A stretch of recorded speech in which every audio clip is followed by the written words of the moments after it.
Grief that stops at despair is an ending that I and many others, most notably those on the front lines, are not prepared to accept. Dr. Christiana Figueres. Our story of the week concerns what can be termed a gut check survey of climate scientists commissioned by the Guardian newspaper. World's top climate scientists expect global heating to blast past 1.5°C target. With nearly half of all IPCC lead authors and review editors responding, this highly informed body of opinion tabulated unfavorably.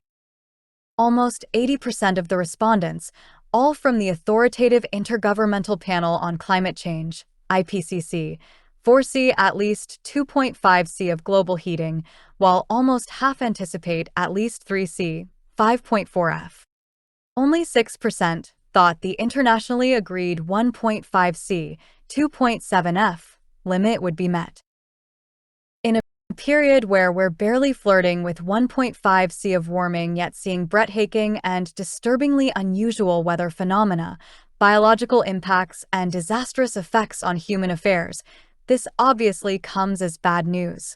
It's accompanied by the usual litany of other wages of complacency, including record-high increases in atmospheric CO2 concentration.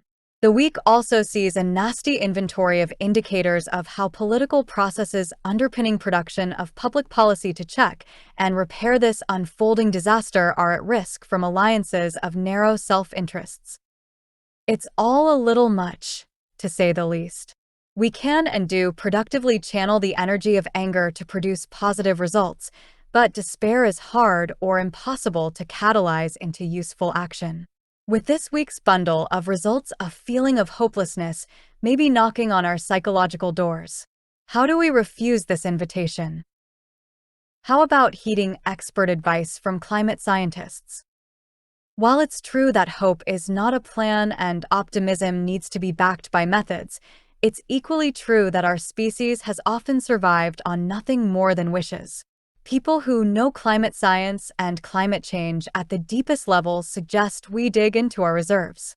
We must carry on with imagining and pursuing a better future. As an antidote to despair, we recommend reading this article by former UN Climate Convention head Christiana Figueres, who has shown what's possible by her shepherding us to the seeming impossibility of the 2015 Paris Climate Convention. We can also listen to practical advice from a younger perspective offered by British Antarctic Survey scientist Dr. Ella Gilbert, whose thrust essentially boils down to get informed and take that information to your political processes. As Gilbert says, we are doomed to damage, but every avoidance measure we take adds up. We're on a bus headed for a brick wall, but we do have the power to push harder on the brakes and thereby save rows of passengers. Our understanding of climate and our available suite of technologies are more than adequate to deal with our situation. It's only lack of coherent and concerted public policy that is making our harm larger. With powerful forces aligned against improved public policy, even if we're feeling very blue, indeed we can and must continue to participate in creating our future. It's helpful to note, this is not wishful thinking, but instead proven method, a means of action known to work.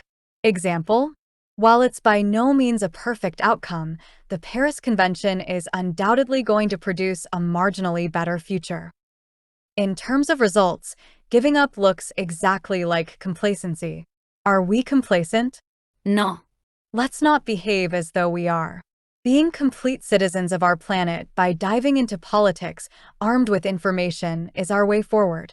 As messy and sometimes repugnant as political processes are, they're the factory where public policy is made, and only effective public policy is going to save us from ourselves. Stories we promoted this week, by publication date: before May 5th. Bumblebee nests are overheating to fatal levels, study finds. Environment The Guardian, Sophie Keveney. More frequent heat waves mean bees are unable to thermoregulate their hives, further endangering a species already in decline. Guest